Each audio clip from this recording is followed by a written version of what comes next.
एक गंदगी ये है, प्रेग्नेंट हुआ काम भी नहीं करने देता है, उसको क्या करता है, पेट काट करके बच्चे को निकालता है। अल्लाहू अकबर। जिस बच्चे को तूने इतना मेहनत से पाला है, कभी सर को काट जाता है, कभी बच्चे को पैदा होते हुए उसका इंतकाल भी हो जाता है। मेरी माँ, मेरी बहनें, तू अगर काम करेगी अल्लाह की रहमत तेरे ऊपर। बोलिए सुभान अल्लाह। जानता है कैसा रहमत होगा? तेरा हस्बैंड ये नहीं देखता है जो मुझे किसी और को खिलाना है, टेंशन घर से निकल करके जाता है। जब घर से कदम बाहर रखती है, वो रखते हैं वो इंसान यही टेंशन में है, मेरी औरत प्रेग्नेंट है, मौला मुझे रोजी दे, मौला मुझे दौलत दे, मौला मुझे इतना पैसा दे दे, मैं जाऊँ अपने औरत के लिए, मैं अपने औरत के लिए अच्छे से अच्छा खाना लेकर के जाऊँ। जब ऐसा नियत करके बाप घर से निकलता है तो मेरा ईमान कहता है वो बच्चा कभी बेईमान नहीं हो सकता।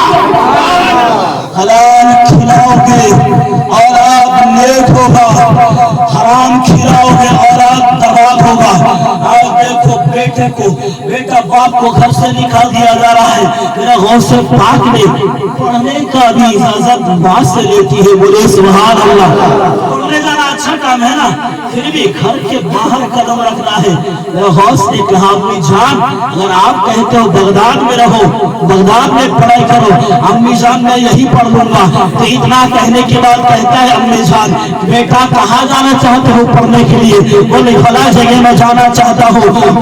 हाँ तुम जाओ ठीक, मगर मेरा एक वादा, मेरा एक बात है, मुझसे वादा करो, ये वादा जिंदगी भर निभाओगे। बोले सुभान अल्लाह। वादा क्या है? बेटा घर से निकला, सिनेमा हॉल चले गए कि नहीं? बाप से क्या बोला?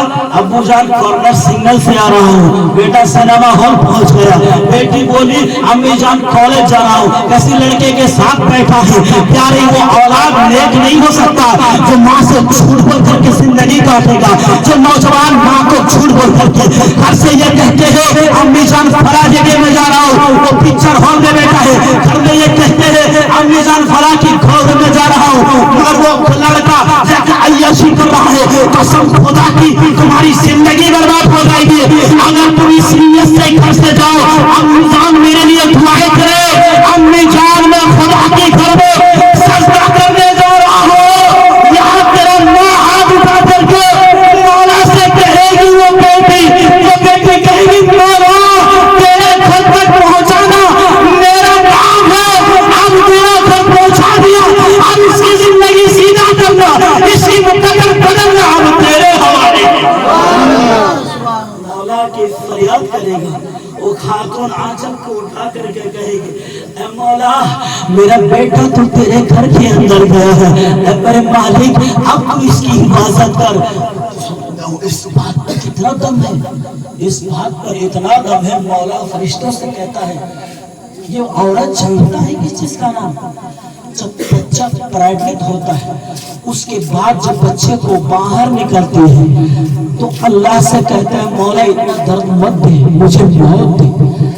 उस वक्त अल्लाह कहता है तुझे मौत नहीं दूंगा, तेरे ऊपर रहमत दूंगा। बोले सुभान अल्लाह। बेटा होगा एक रहमत, बेटी होगा दो रहमत, दो फरिश्ते आ जाएंगे घर के अंदर, तुझे मौत नहीं दूंगा।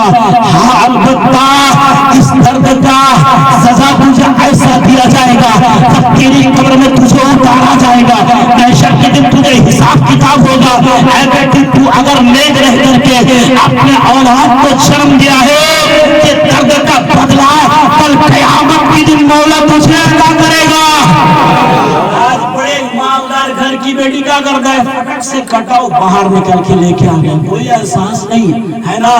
नहीं, उसे इस तरह से कटाओ, उसे बोलो बैठने का सलीका।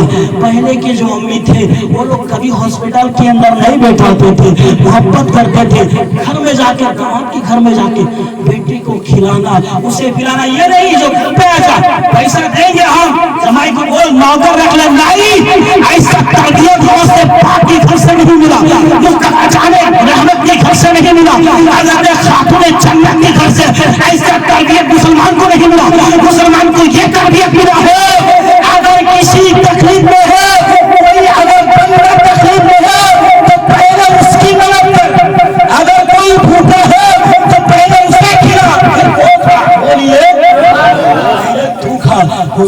गौसे पाक की जिंदगी को ऐसा देखा करे। आप जानते हो मेरा गौस छोटा था, अम्मी जान ने कहा है बेटा तुम जा रहे हो पढ़ने के लिए, मगर झूठ बोलिए मत बोलना। क्यों अम्मी जान? बोले झूठ बोलने के ऊपर अल्लाह की रहमत नहीं होता है, झूठ मत बोलना।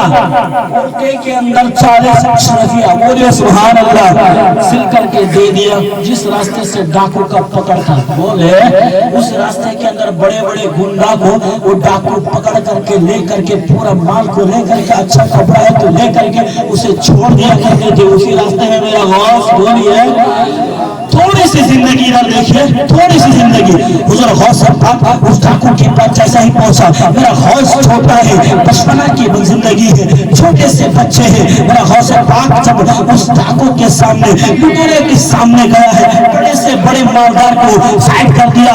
उससे पूछा गया बच्चा तेरे पास पूछे?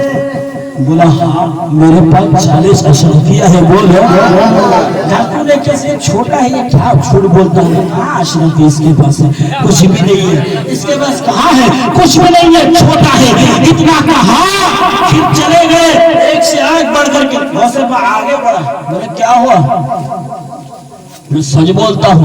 बोलिए मैं सच बोलता हूँ, मैं सच बोलता हूँ। मुझे झूठ बोलना सिखाया नहीं गया, मेरी माँ ने यह नहीं तरबियत दिया जब बेटा दुकान से एक सामान उठाना और कहना अम्मी जान ये दुकान वाला या भी पैसा दे करके दिया, ये नहीं उठाना, ये नहीं करना। तो अम्मी जान से ये नहीं कहते थे ये आज मेला गया ना कुछ दिन पहले, 2-3 दिन पहले, मुसलमान की बच्चा दुकान से एक उठाया धाप दिया।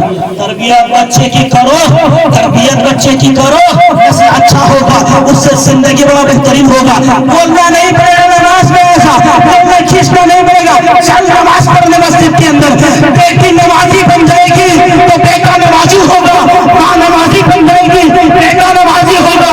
अगर माँ कुरान तिलावत करने वाला हो जाएगा तो बेटा से आगे हो जाएगा। कुरान पढ़ना मौलवी की बात भेज दो सवाब है, मगर कुरान ना पढ़ती है तो बेटे को सबक हासिल होता है।